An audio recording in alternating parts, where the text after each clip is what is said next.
किसी ने बड़े कमाल की बात कही है कि भूलने वाली सारी बातें याद हैं, इसीलिए जिंदगी में विवाद है। एक छोटी सी कहानी। ये कहानी भगवान गौतम बुद्ध के दो शिष्यों की, दो बौद्ध भिक्षुओं की, जो कि उनके साथ में मठ में रहते थे।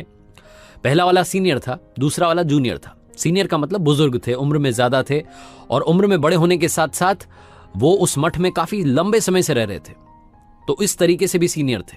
जो दूसरा वाला था वो युवा भिक्षु था, उम्र में कम था, छोटा था। और दूसरी बात ये थी कि वो नया नया इस रास्ते पर चला था, नया नया सन्यासी बना था। जो मोक्ष का रास्ता है उस पर उसने बस चलना शुरू ही किया था।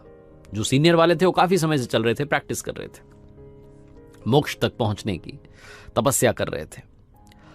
बरसात का मौसम था, जो मठ था वो जंगल के बीच में था, गांव से, नगर से डिस्टेंस थी काफी, और रूटीन था कि आपको जाना है, भिक्षा मांग करके, भिक्षा ग्रहण करके वापस आना है। तो उसी रूटीन को फॉलो करते हुए दोनों निकल पड़े। हल्की हल्की बरसात हो रही थी। शाम तक जब भिक्षा इन्होंने ग्रहण कर ली, उसके बाद गांव से वापस मठ की तरफ आ रहे थे। हल्की हल्की बरसात तब भी हो रही थी। जो गांव से मठ का रास्ता था उसमें बीच में नदी पड़ती थी, और बारिश के चलते नदी उफान पर थी, पानी तेज गति से बह रहा था।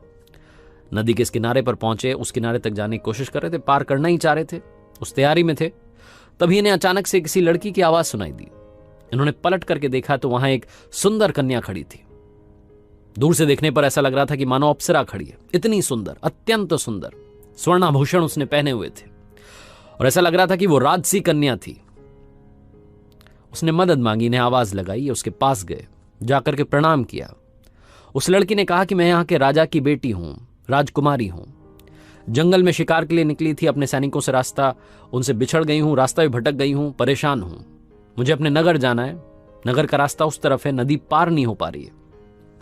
बहुत बार मैंने प्रयास कर लिया, 3-4 बार प्रयास किया, लेकिन मेरे पैर फिसल रहे। इन्होंने देखा तो नदी में चिकने चिकने पत्थर भी रखे हुए थे, जिन पर चलने की वजह से पैर फिसलने का डर था। इन्हें समझ में आ गया कि लड़की के सामने संकट बड़ा है, उसे अपने राजमहल तक वापस जाना है। उसने कहना शुरू किया वापस से कि मेरे पिताजी चिंता कर रहे होंगे, परेशान हो रहे होंगे, मुझे ढूंढने के लिए सैनिक भेज दिए होंगे, मेरी मदद कीजिए। वो बार बार मदद मांग रही थी। दोनों बौद्ध भिक्षुओं के सामने संकट बड़ा था, क्योंकि उनके गुरु महाराज ने, भगवान गौतम बुद्ध ने आदेश दिया था कि किसी भी नारी को स्पर्श नहीं करना है, छूना नहीं है। अब इस लड़की को रास्ता पार कराएं, नदी पार कराएं, तो कराएं कैसे? बुजुर्ग वाले सोच ही रहे थे, जो सीनियर थे। तभी जो जूनियर वाला था उसने उस लड़के को कंधे पर बैठाया और नदी पार करने लगा। कुछ मिनट्स के अंदर उसने नदी पार कर ली, लड़की को उस किनारे पर छोड़ दिया। लड़की अपने रास्ते नगर की तरफ चली गई।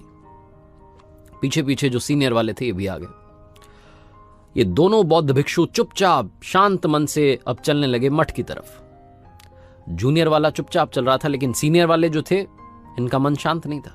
इन्हें गुस्सा आ रहा था इस जूनियर वाले पर, युवा भिक्षु पर, कि ये क्या हरकत करी है। जिसकी हम प्रैक्टिस करते आए हैं वो सारी गरिमा जिसने भंग कर दी। दूरी बना करके चल रहे थे, डिस्टेंस पर थे, बार बार पलट करके गुस्से में देख रहे थे। मठ तक पहुंच गए। संध्या का समय हो चुका था, हाथ मुंह धोए, भोजन करने के लिए बैठे। क्रोध में बुजुर्ग वाले ने भोजन भी कर लिया, और मन ही मन सोच रहे थे कि भगवान गौतम बुद्ध के पास जाऊंगा, इसकी शिकायत करूंगा, इसने आज सब कुछ भंग कर दिया, सारी तपस्या भंग कर दी, और उन्हें कहूंगा कि इन युवा भिक्षुओं को जगह मत दीजिए, ये लायक ही नहीं है, इनसे संयम बरता नहीं जाता। बहुत कुछ उनके मन में चल रहा था। भोजन फटाफट करने के बाद में भगवान गौतम बुद्ध के पास गए, तेज आवाज में सुनाने लगे, शिकायत करने लगे। बाकी के जो भिक्षु थे वहां इकट्ठा हो गए। भगवान गौतम बुद्ध ने कहा कि बुलाइए। युवा भिक्षु को बुलाया गया।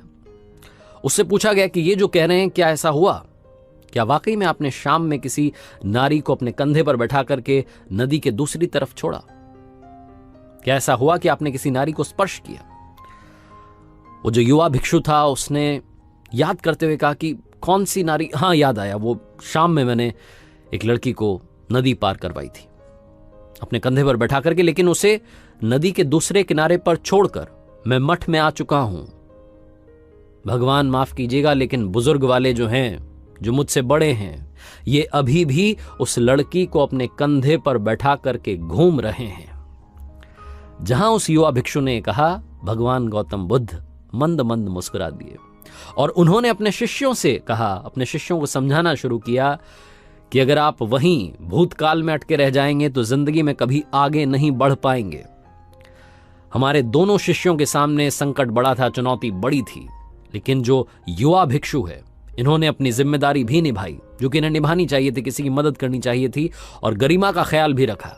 उस लड़की को उस नदी के दूसरे किनारे पर छोड़ने के बाद वो घटना भूल चुके हैं, भूल गए हैं कि किसी नारी को इन्होंने स्पर्श भी किया था, किसी का स्पर्श भी नहीं हुआ था।